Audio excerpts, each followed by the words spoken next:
Chair, colleagues, partners, friends, it is with a deep sense of purpose and shared responsibility that I address you today at this inaugural meeting of the steering group of the Ocean Coordination Mechanism. The very convening of this meeting is a historic milestone, but whether it becomes transformative will depend entirely on what we choose to do next. Let us begin with an indisputable truth. The ocean has no boundaries, except those fabricated in the conceit of nations and enforced by the muscle of the powerful.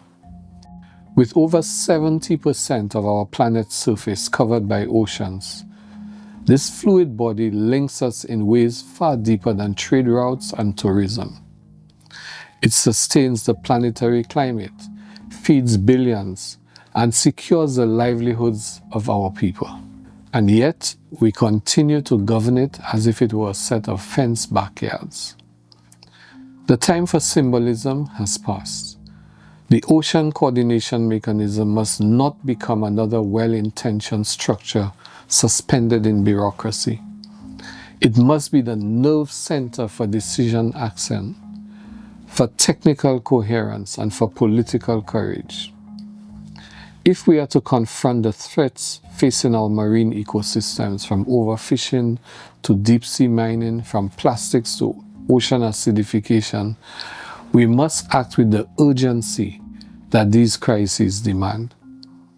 The OECS is proud to have stood firmly from the inception of this initiative, signing up early, chairing the executive group, and working tirelessly to facilitate the steering group's launch.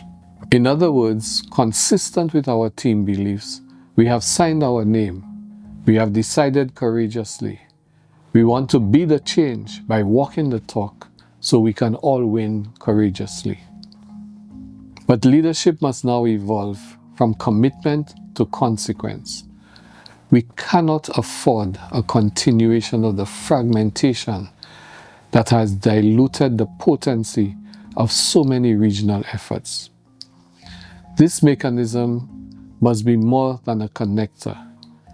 It must become a conductor, coordinating not only efforts but also ambitions.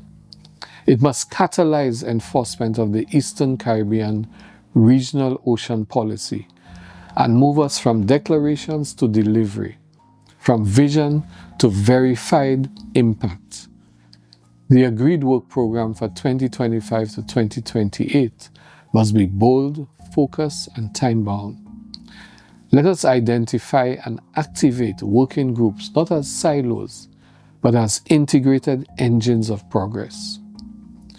Colleagues, let us face reality.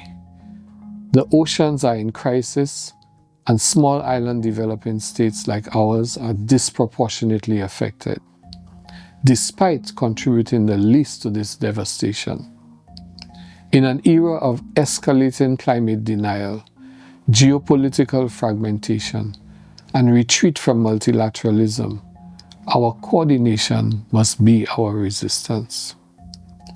To those states and partners who are yet to sign the MOU, I urge you to do so, not as a symbolic gesture, but as a declaration of will to stand shoulder to shoulder in defense of our blue economies and our blue identities.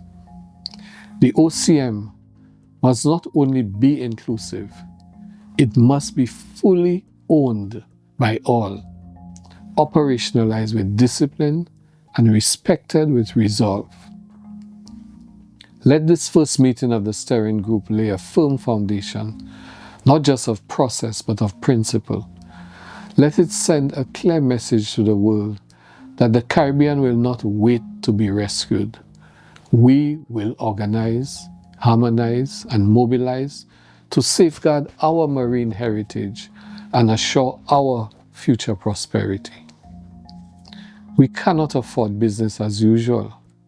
We must embrace ocean governance that is uncompromising, that is united, and above all, that is effective. Thank you.